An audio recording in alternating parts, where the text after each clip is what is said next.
Queen Sereth stood at the wide viewing window of her warship and looked out at the stars. They were cold and still, the way they always were. But tonight, they felt wrong. Tonight, the stars felt like enemies. She had not slept. She had not eaten. She had done nothing but stand at that window for 6 hours, waiting for news that had not come. Her twin sons, Kale and Dorn, were missing. They had left 2 days ago on a small scout pod, a simple trip to the edge of the outer rim. It was supposed to take 4 hours. They were supposed to return before nightfall.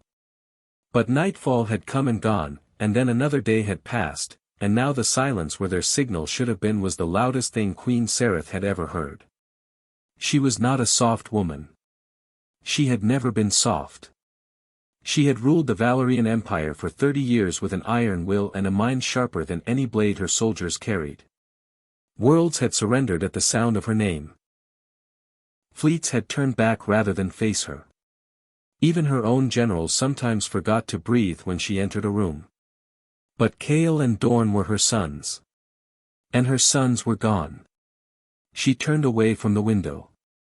Her long silver robes swept the floor behind her as she walked to the center of the command deck. Every officer on duty stood a little straighter when they heard her footsteps. No one looked directly at her. No one dared. "Report," she said. Her head commander, a tall Valerian named Soren, stepped forward and bowed his head. His 4 upper arms were folded across his chest in the formal position of respect. His lower 2 arms hung stiffly at his sides. He was a brave soldier.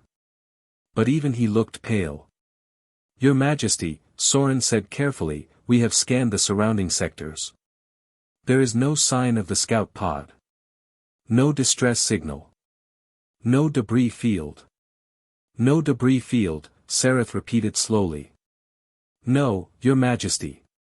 Which means they are alive," she said. Her voice was flat and hard. It was not a question. Soren nodded quickly. "That is our belief, yes." Sereth said nothing for a moment. The command deck was completely silent. Even the soft hum of the ship's engine seemed to hold its breath. Then she spoke again, and her voice was the kind of quiet that was far more dangerous than shouting. "Then find them." Soren swallowed. "We are working to narrow the search area. There are several stations and outposts along the outer rim corridor where the pod may have drifted. We are sending signals to each one. However," he paused. "However," Sereth said, looking at him directly now. Soren straightened. "However, one of the nearest outposts in that corridor is not a Valerian station. It is a human settlement. Small. Agricultural. A place called Halcyon Post." The word human landed in the room like a stone dropped into still water. Several officers shifted uncomfortably. One younger soldier near the back of the deck glanced at his colleague with wide eyes. Queen Sereth's expression did not change. "Humans," she said simply. "Yes, Your Majesty. A small colony. Perhaps 200 inhabitants. Farmers, mostly. A repair station. Very limited technology. They would have no reason to." "Do they have my sons?" Sereth asked. "We do not know yet. We have not received a response from their outpost. It is possible their communication equipment is." "Send the fleet," Sereth said. The room went very still. Soren took one careful step forward. "Your Majesty, if I may, humans are a protected observation species under the Outer Rim agreements. We are not supposed to make direct contact without. My sons are missing, Soren." Her voice did not rise. It did not need to. Every agreement, every treaty, every rule that was ever written was written by people who had never lost a child. I am losing mine right now, at this very moment, while you stand there speaking to me about agreements. Soren closed his mouth. "Send." The fleet, she said again. He bowed deeply. Yes, Your Majesty. Within minutes, the entire deck was moving. Officers called out coordinates. Screens lit up with star maps. The great warship groaned softly as its engines shifted direction and powered up to full strength. Around it, 12 other Valerian ships did the same, pulling into formation like a dark fist closing around a point in space. They were moving toward the outer rim. They were moving toward Halcyon Post. Sereth walked back to the viewing window. She watched as the stars began to stretch and blur with speed. She pressed one long, pale hand flat against the cold glass. Cale was the quieter one. He liked to read. He always had a book tucked under one arm, even during military ceremonies where books were completely out of place. He had his father's eyes, deep and dark and full of thought. Dorn was louder. He laughed too much and talked too fast and drove his tutors completely mad. But he remembered every face he had ever seen. He never forgot a name. He had his father's laugh too, that wide, unguarded laugh that filled a room. Their father was gone. He had been gone for 8 years now. They were all she had left. Sereth closed her eyes. Behind her, the deck hummed with urgent activity. Soldiers moved quickly and quietly, knowing better than to make unnecessary noise when the Queen was standing at the window like that. She thought about what she would do when she found who had taken her sons. If someone had taken them. If some small, foolish outpost on the edge of nowhere had decided that 2 young Valerian princes were worth something, worth money, worth leverage, worth anything at all. She would make sure that outpost remembered her name for the rest of their very short lives. She opened her eyes. The stars were still stretching past the glass, cold and fast. Hold on, she said softly. She was not speaking to anyone in the room. Hold on. I am coming. The great Valerian fleet moved through the dark like a storm that had not yet broken. And at its center, standing perfectly still at a cold window, Queen Sereth burned with the kind of fury that only a mother can carry, the kind that does not cool, does not waver, and does not stop. Not for anything. Not for anyone. Grant was not the kind of man who made a lot of noise. He woke up every morning before the sun, made himself a cup of strong black tea, and walked out to his repair shed before most of the other people on Halcyon Post had even opened their eyes. He fixed engines. He patched hull panels. He replaced broken parts with whatever he could find, and he did it all quietly, without complaint, without fanfare, and without asking anyone for anything. He was 34 years old. He had a small house at the edge of the station, a shed full of tools, a kettle that whistled too loud, and a sofa that had seen better days. He had no family nearby. He had a few friends on the station, a woman named Ada who ran the supply store, and an older man named Frank who kept the water systems running. That was about it. Grant liked his quiet life. He had worked hard to build it. 3 days ago, his quiet life had changed completely. It had been late evening. The sky over Halcyon Post was the deep purple it always turned just before full dark, and Grant had been walking back from the far field where he had gone to check on a broken irrigation pump. He was tired. His boots were muddy. He was thinking about nothing more important than whether he had enough bread left for a sandwich. Then he heard it. A sound. Low and sharp, like something tearing through the air at speed. He stopped walking and looked up just in time to see a small pod, no bigger than a supply shuttle, dark and smooth and completely unfamiliar, come down hard and fast through the clouds. It hit the open ground about 400 meters from where he stood, throwing up a great wave of dirt and dust before going still. Grant stood there for a moment. Then he picked up his toolkit and walked toward it. He did not run. Grant was not really a running sort of person. But he moved with purpose, covering the ground quickly and steadily until he reached the pod. It was badly damaged. One side had caved in completely. There were scorch marks across the hull that told him something had gone wrong long before it hit the ground. Whatever had happened to this thing, it had not been a smooth ride. He found the entry panel on the side, pried it open with a flat tool from his kit, and looked inside. 2 young ones. That was his first thought. Just 2 young ones. They were alien, clearly, tall even for their age, with pale silver skin and 4 arms each, their features sharp and angular in the way that Valerian people were, though Grant had only ever seen Valorians in news broadcasts and had never met one in person. They looked young. Teenagers, maybe, or whatever the Valerian equivalent of teenagers was. And they were hurt. One of them had a deep cut along his left shoulder, dark with dried blood. The other had a badly bruised side and a gash above his eye.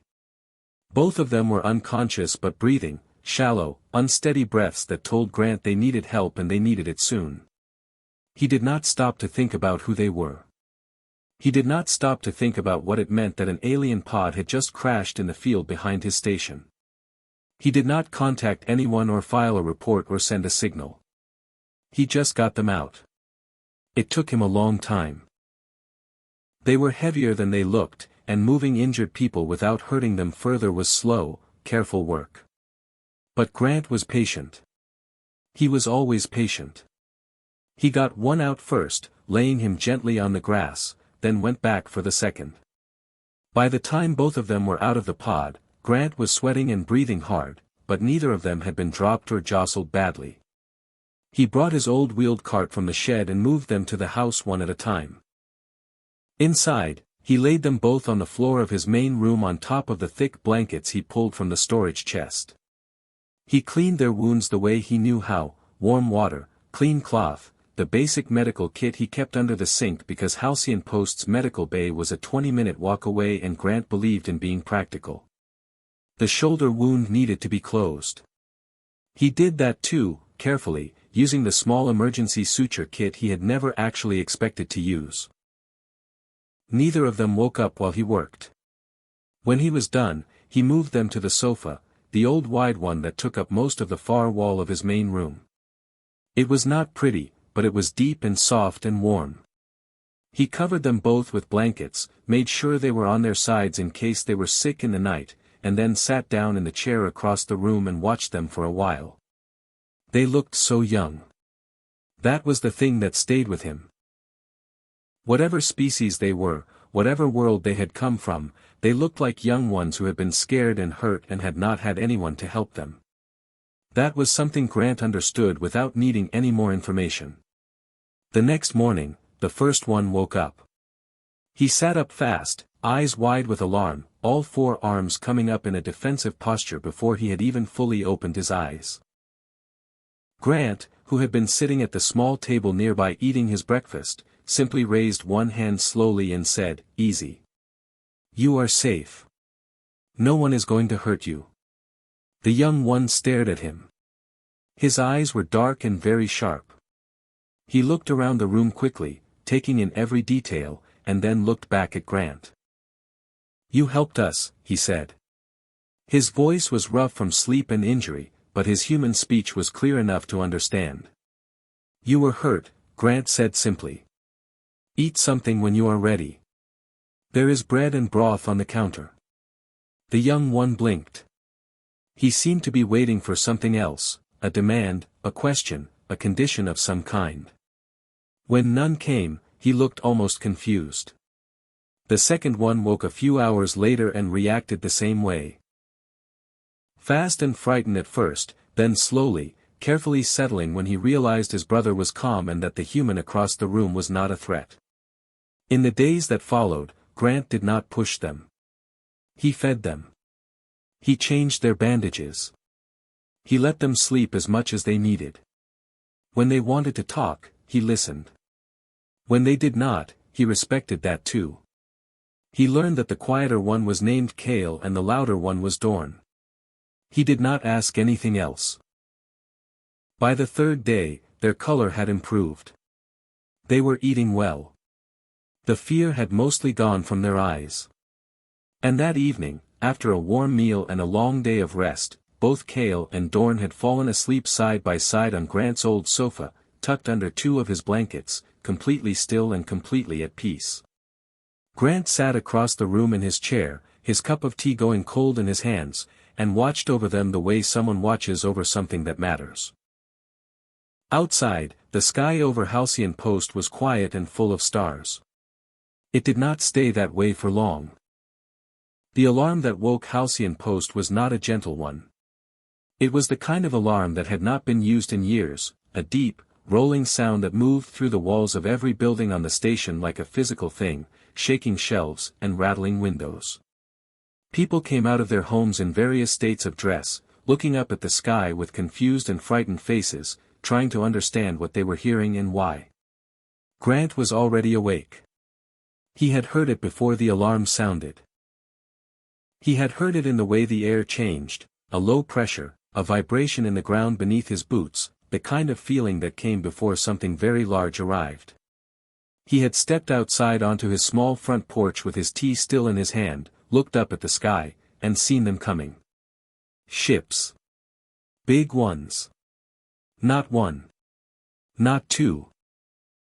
More than he could count in the first few seconds, dropping out of faster-than-light travel one after another, appearing in the dark sky above Halcyon Post like great dark islands forming out of nothing.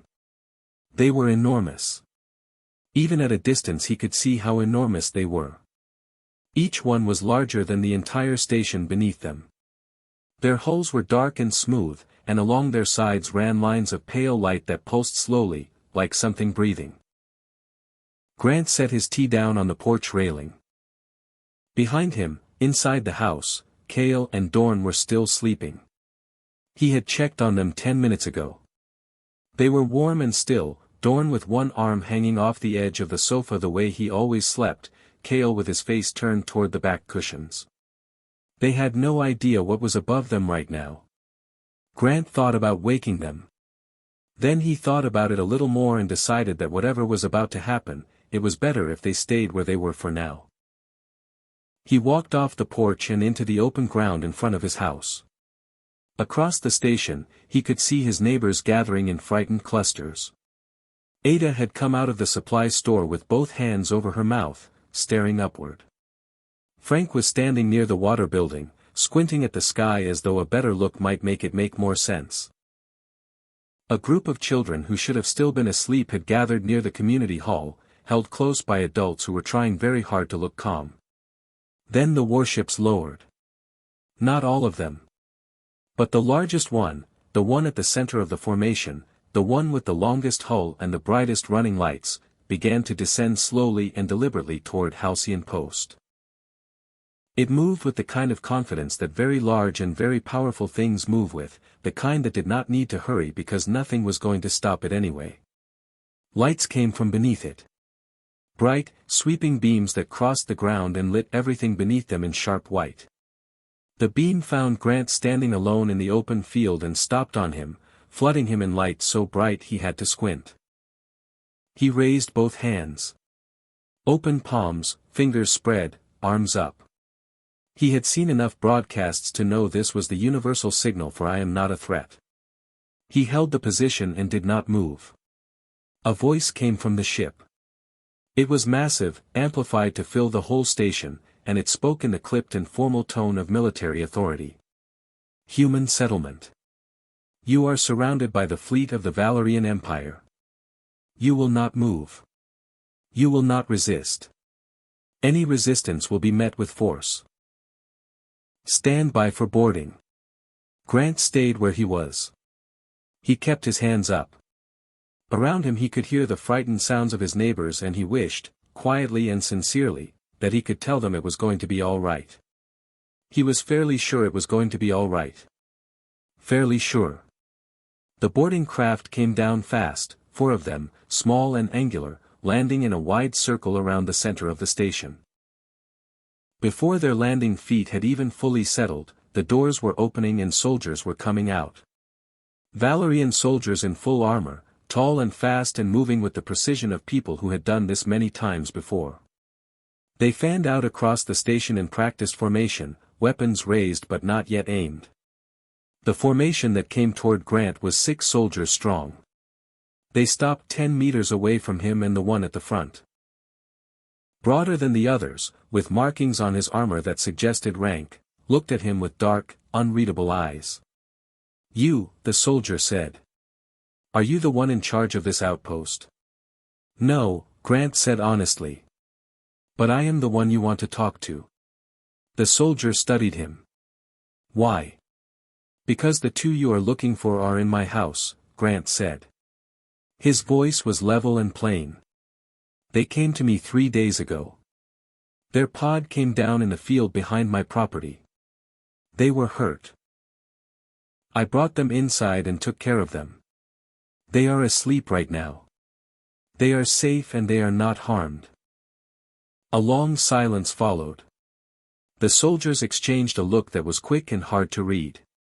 "You will take us there," the lead soldier said. It was not a question. "Yes," Grant said. "I will. But I want to ask you something first." The soldier did not say no, which Grant took as permission to continue. "They are sleeping," Grant said. "They are finally sleeping well after 3 days of healing. Whatever happens next, please do not go in there loud. Please do not frighten them. They have been through enough already." Another silence. The soldier stared at him for a long moment with an expression that was entirely unreadable. Then he gave one short nod. Grant lowered his hands and walked toward his house. The 6 soldiers followed him closely, weapons still up, boots quiet on the ground. When Grant pushed open the front door and stepped inside, the soldiers came in behind him one by one, spreading into the room in the automatic way that trained soldiers do. And then they stopped. Every single one of them stopped. Because there on the old wide sofa, under 2 slightly mismatched blankets, were Prince Kale and Prince Dorn, sleeping. Deeply, quietly, peacefully sleeping. Kale had shifted in the night and was now facing the room, his expression completely relaxed, his breathing slow and even. Dorn still had one arm off the edge. His mouth was slightly open. He looked, in the most undignified and completely wonderful way, like a young boy who had eaten a big meal and fallen asleep without meaning to. The lead soldier made a sound. It was very small and very short, and Grant could not quite name it. It was somewhere between relief and something much more raw than that. He touched the device on his armor and spoke quietly. "Your Majesty. We have found them. They are here. They are unharmed." The response that came back was immediate. One word. "Where?" "A human dwelling. At the edge of the outpost." "Your Majesty, they are," he paused. "They are sleeping." No response came for several seconds. Then, "I am coming down." Grant stood near the doorway of his own house and waited. Outside, he heard the sound of another craft descending.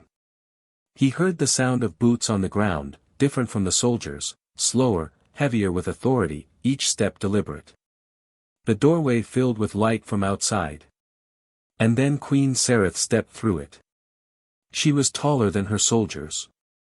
Her silver robes moved around her like water. Her 4 arms were held in a posture of absolute command.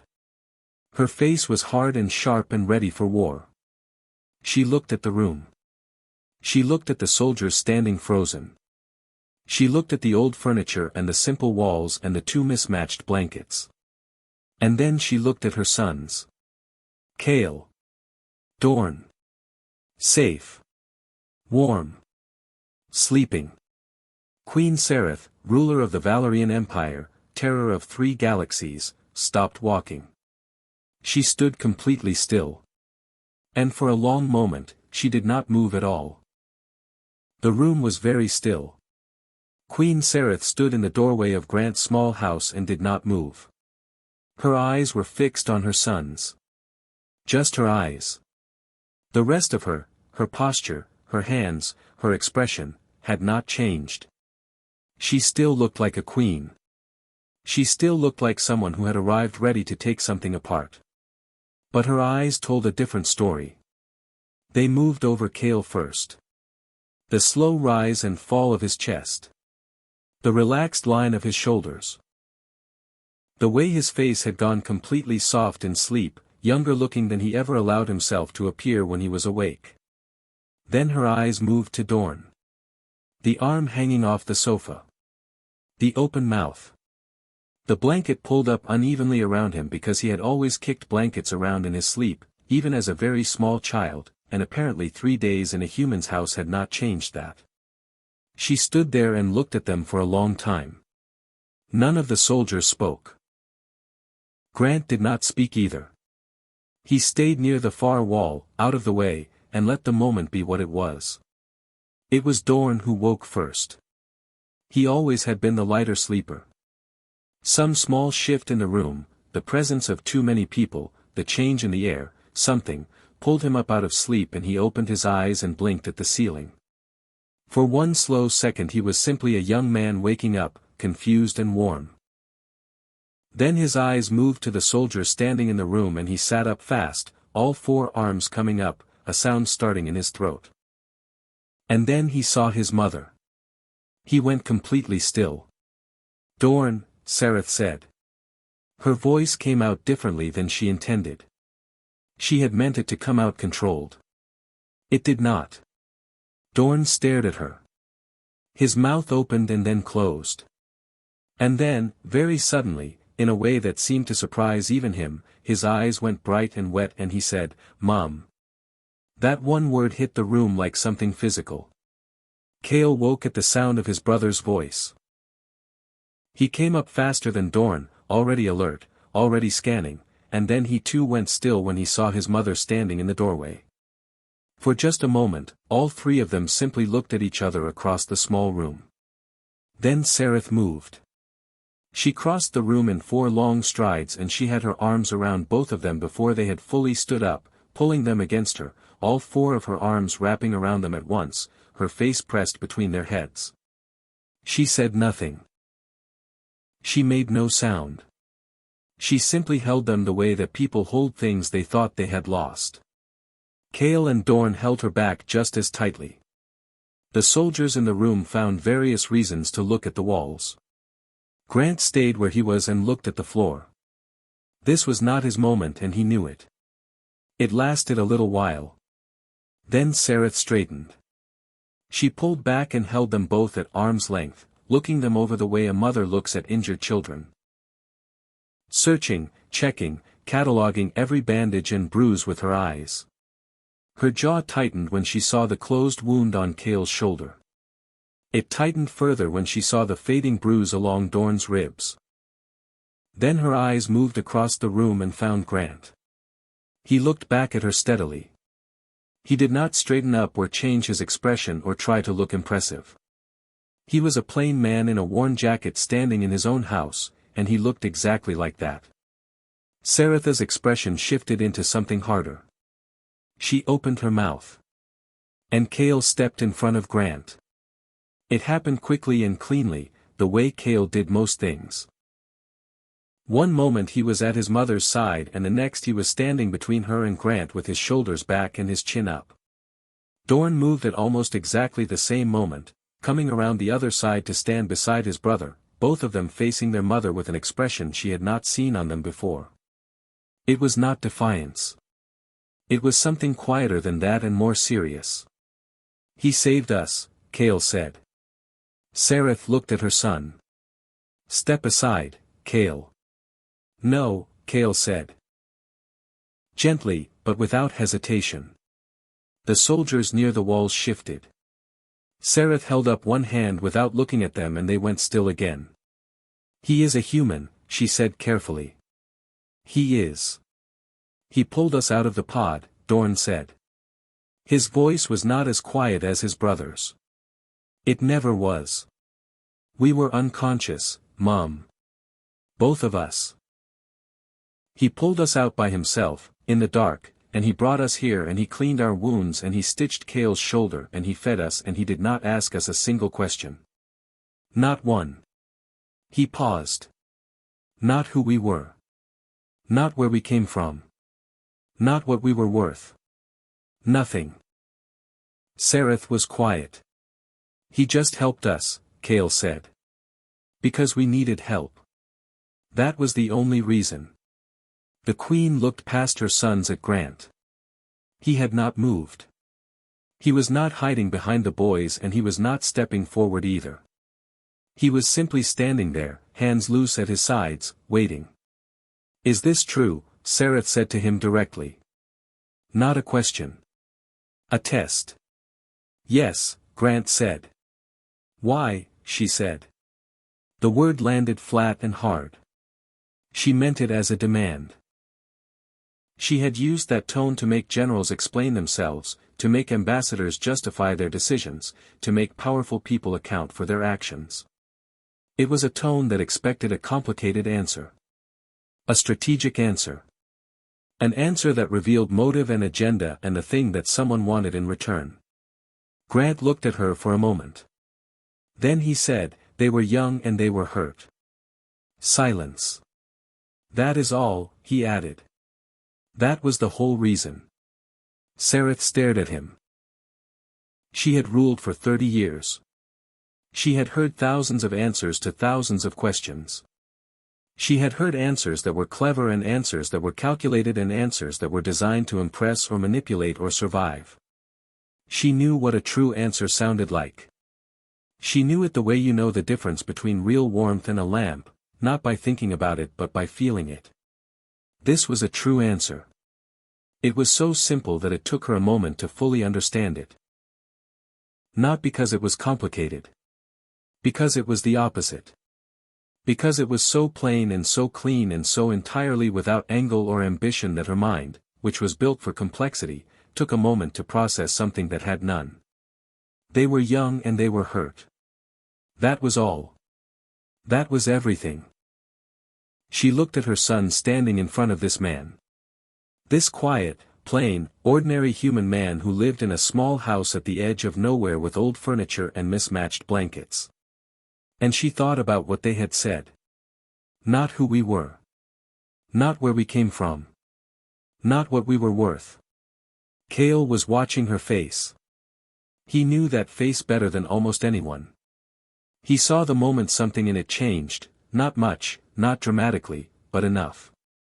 A slight easing around the eyes. A breath that was slightly less controlled than the ones before it. Dorn saw it too. He glanced at his brother. Sereth lowered her gaze for just a moment. Then she raised it again and looked at Grant directly. She did not apologize. Queens did not apologize, not easily, not quickly, not in front of soldiers. But she met his eyes and she held them and the look she gave him was one that carried weight. Genuine, undeniable weight. You kept them safe, she said quietly.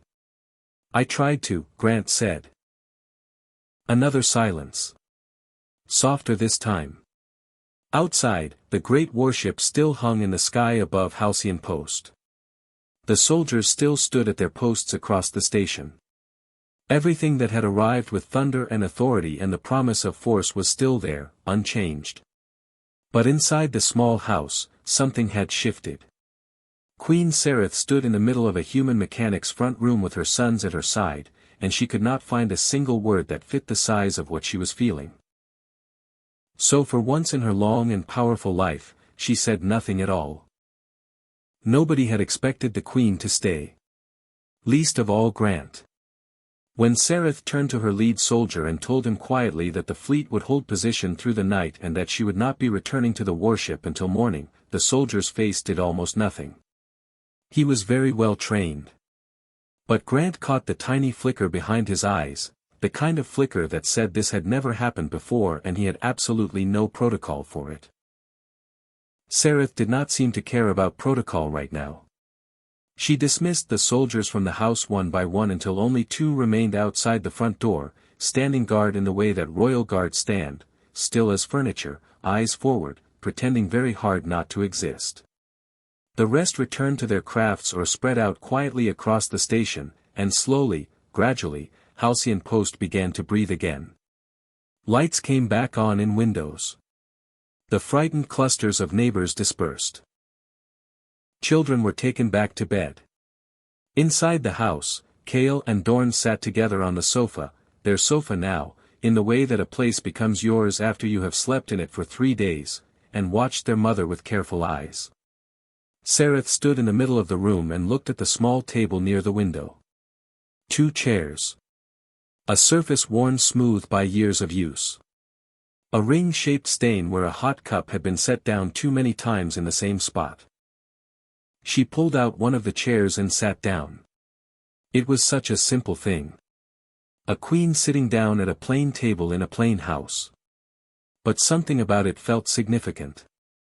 Like a very tall person choosing to sit on the floor so they could be at the same level as someone smaller. Grant, who had been standing near the kitchen doorway not entirely sure what to do with himself, looked at the empty chair across from her. "Tea?" he said. Sereth looked at him. "What is tea?" "It is a hot drink," he said. "Made from dried leaves. It is not complicated." She considered this for a moment. "Yes," she said. "I will have tea." Grant put the kettle on. Kale made a small sound that might have been a suppressed smile. Dorn did not bother suppressing his.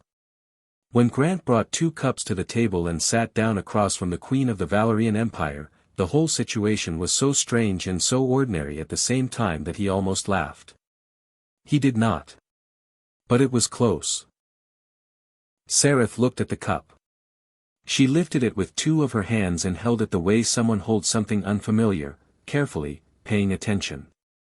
She brought it close and felt the warmth of it against her face before she drank. Then she drank. She was quiet for a moment. "It is simple," she said. "Yes," Grant agreed.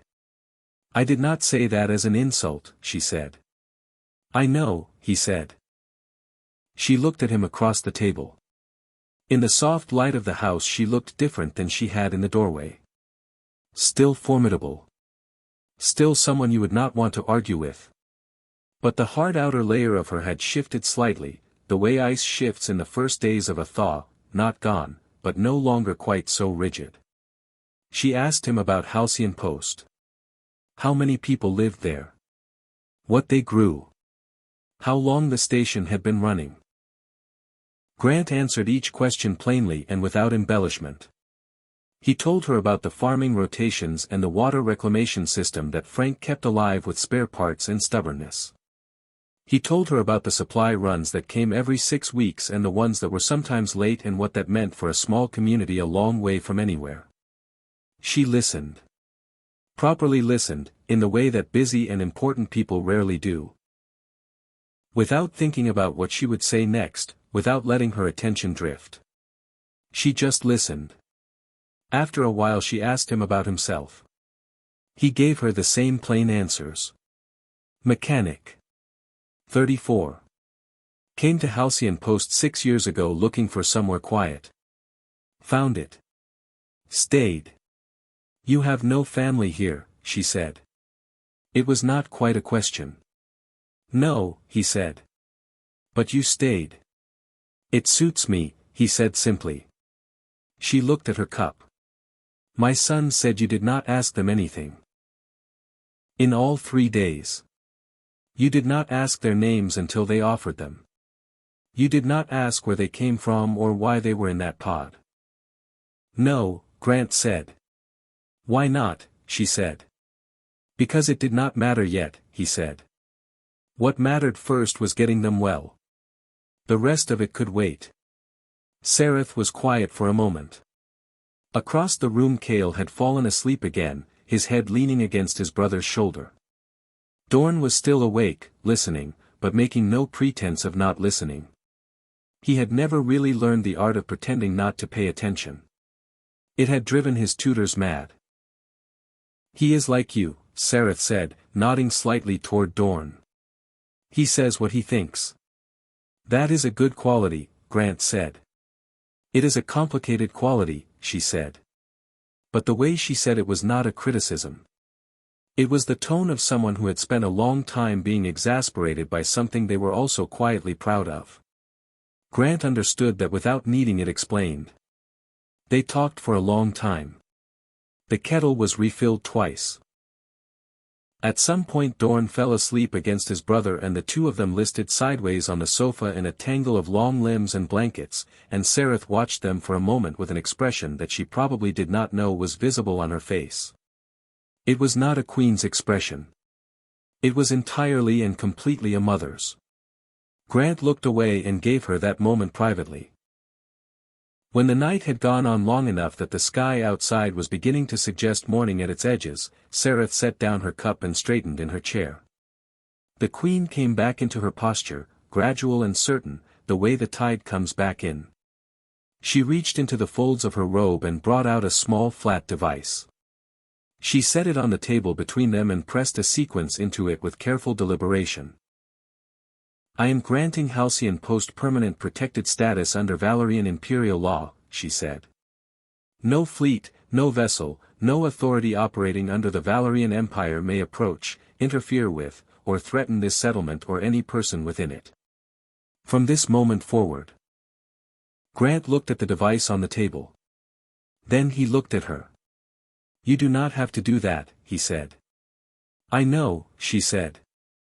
I am doing it anyway. He nodded once.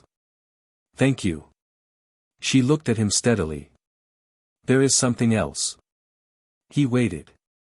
My empire and your people have kept a careful distance from one another for a long time, she said. We have watched humans from a distance the way one watches something unfamiliar. With caution. With assumptions. She paused. Some of those assumptions may need to be reconsidered. Grant said nothing. He could tell she was not finished. I cannot make that process happen quickly, she said. These things take time and they take trust, and trust is built slowly. But it has to begin somewhere. She looked at him directly. I would like it to begin with you. Not as an official diplomat. Not with titles or ceremonies or political arrangements. Simply as a person that both sides know and trust. Someone who can speak plainly to both. Grant was quiet for a long moment. I am a mechanic, he said. I know what you are, she said. That is why I am asking. He looked at the table. He looked at the two young princes sleeping on his sofa. He thought about what it meant and what it would ask of him and whether he was the right person for it. He was not sure he was. He was not sure anyone ever felt sure about things like that. All right, he said. Sereth nodded. She stood. Grant stood too. She looked at him for a moment across the table, this plain man with his worn jacket and his simple house and his kettle that whistled too loud. And she gave him something she gave almost no one. A small, genuine, unguarded nod. Not a queen's nod. Just a person's. Then she went to the sofa and woke her sons. They were groggy and slow about it, the way young people always are when woken before they are ready. Dorn complained quietly. Cale rubbed his face with two hands and blinked at the morning light coming through the window. Then they both seemed to remember where they were and what was happening, and they stood up properly. Dorn looked at Grant. He opened his mouth, closed it, opened it again. Then he crossed the room and did something that surprised everyone including himself. He put two of his arms around Grant briefly and then stepped back, looking slightly embarrassed. Thank you, he said. For everything.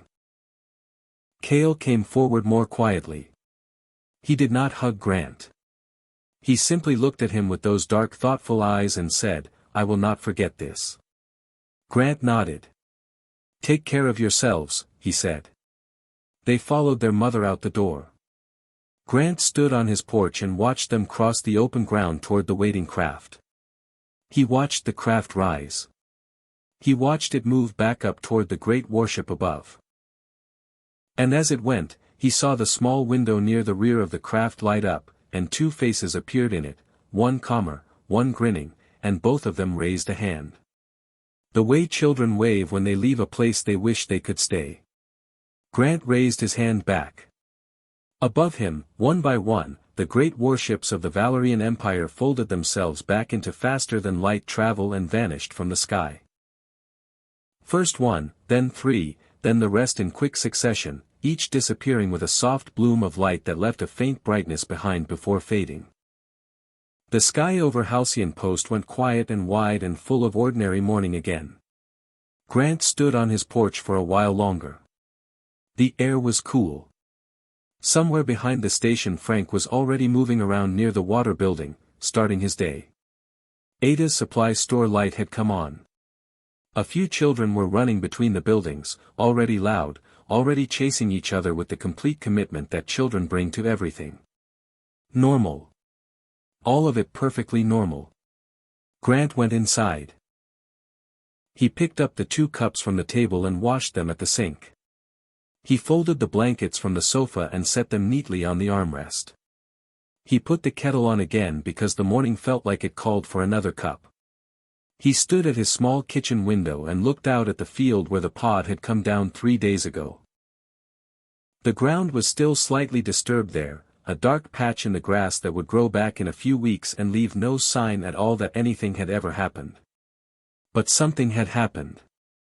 Grant poured his tea. He sat down at the plain table by the window, the one with the ring-shaped stain, and he sat quietly for a while in the way that people sit when they are thinking about something large and trying to find the right place inside themselves to put it. Outside the window, the sky was completely clear. And somewhere out among the cold and quiet stars, a queen was going home.